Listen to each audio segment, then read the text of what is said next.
It's the O Wrestling Podcast. I'm your host, CW. Thank you so much for listening. Slap that bell on YouTube and make sure you get notified when new videos go live. And make sure to subscribe to the podcast on any and all podcasting platforms. Let's get started. Today, we are going to be doing a new thing, a nice little 3-part episode game, let's call it. It's called, the name is Jobbers, Workers, and Headliners. How about that? We'll pick 3 people and we'll firmly put them in the jobber category. We'll put them in the mid-card worker territory, and then obviously the money-making headline territory. There's so many people we can pick from, but coming out of Elimination Chamber and now firmly boots to the ground on the road to Wrestlemania, let's break down some of the bigger stars who kind of fall down into these categories. Let's get started. Let's start with the lowest card, the jobbers. I'm going to talk about Michin for a moment. I love Mia Yim. I think Mia Yim is one of the best women on the roster, really. She's versatile. She's strong. She's got a good presence. When she returned with the OC to take on the Judgment Day in their whatever 4-5 week feud that they had, and she really, I don't know, I wouldn't say turned the tide, but definitely had some great interactions with Rhea Ripley, who is also, a powerhouse. It was a great dynamic for those two teams. But then AJ went down, and the Good Brothers took to the sidelines, because if AJ's not there, they aren't doing anything, so they might as well hang out. But Mia Yim is kind of floating a little bit. So she's coming out without her faction, and with that, she's taken a lot of L's. And it's at the benefit of getting Piper Niven over as a, force to be reckoned with in the women's division, sure. But she's not racking up the wins she should. And in the women's division, it's not stacked or deep enough that she has any, let's say, fodder for her to rack up some wins as well. So she's ended up taking a lot of those pins and kind of getting beat up, or just losing, not even getting pinned or whatever. So she's kind of falling into that jobber territory, which is sad to me, because I think her return was very much, celebrated, and I would like to see her closer to the title scene, potentially in NXT, kind of what they did with Mandy Rose, where they kind of sent her down and then she dominated NXT for like a year or so. I'd love Mia Yim to kind of get that back, but she's on the main roster, and I'm sure she's happy to be there. She is getting TV time, and obviously anytime you're in the ring in front of the crowd, it's a good thing. So don't take this as a slight, but I just want her to be like the SmackDown champ or something. I feel like she can carry a Friday night. But moving on to the mid-card worker, the worker territory. Who's in the worker territory? Madcap Moss. How strange is that? I don't know too much about that guy. I do know that he was paired up with The Miz, was it? No. Man, who was Madcap Moss tagged up with? It was such a long time ago. I don't remember. Was it Baron Corbin? Oof, I don't remember. But anyway, he's getting a push. And, he took on Gunther for the Intercontinental title. Didn't win, but it elevated his status quite a bit, to the point where people are, saying his name again. And him and Emma are kind of moving up the card after getting absolutely trounced months ago, just getting buried by Karrion Kross. They didn't even get entrances into the ring on Friday Night SmackDown. Kross and Scarlett just put him through and then walked away and didn't take any of that momentum and carry it anywhere. But now Madcap is back, and I think he can be a really good mid-card, just workhorse, putting in the time, putting people over, getting over with Emma. Hopefully the duo will do some good work on SmackDown and kind of start some new angles. I think having them revisit the Karrion Kross Scarlett thing makes a little sense, since they are, both a intergender duo.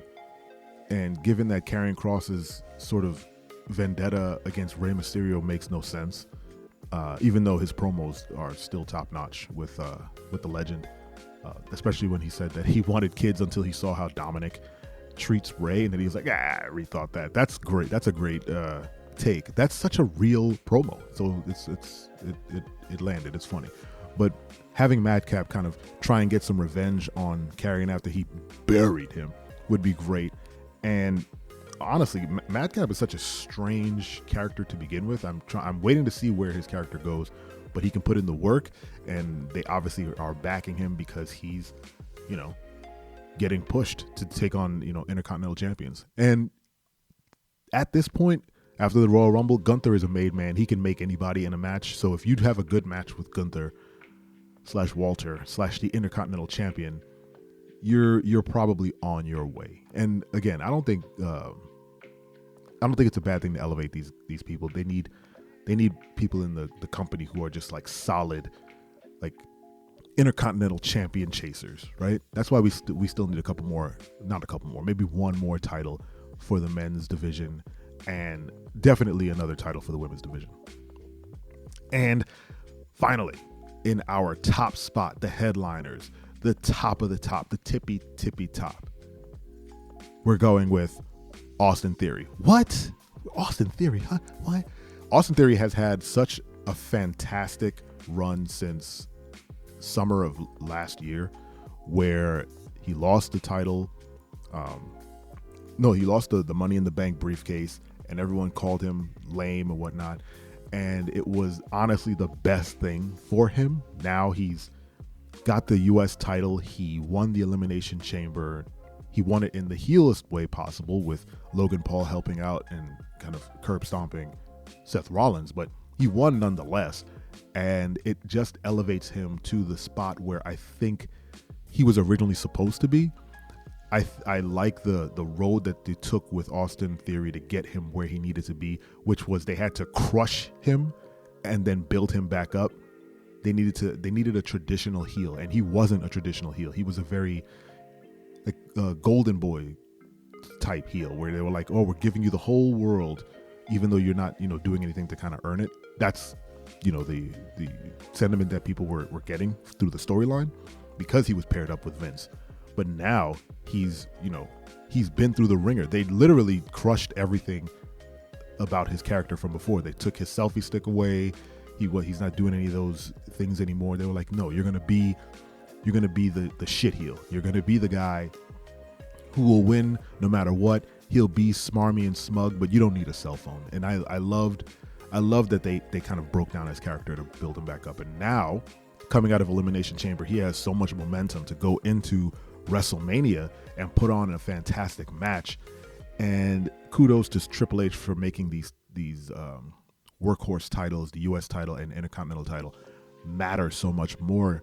When you have a whole Elimination Chamber for the U.S. title with the champ in the match, you really do put some stank on that title and make people want it.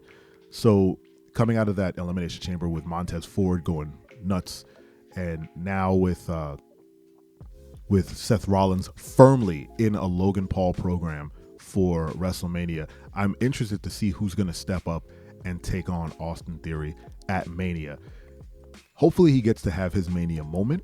I'm looking forward to their match. Austin Theory is a great friggin' talent. The dude's getting better on the mic every week. He has a great look. He has great moves.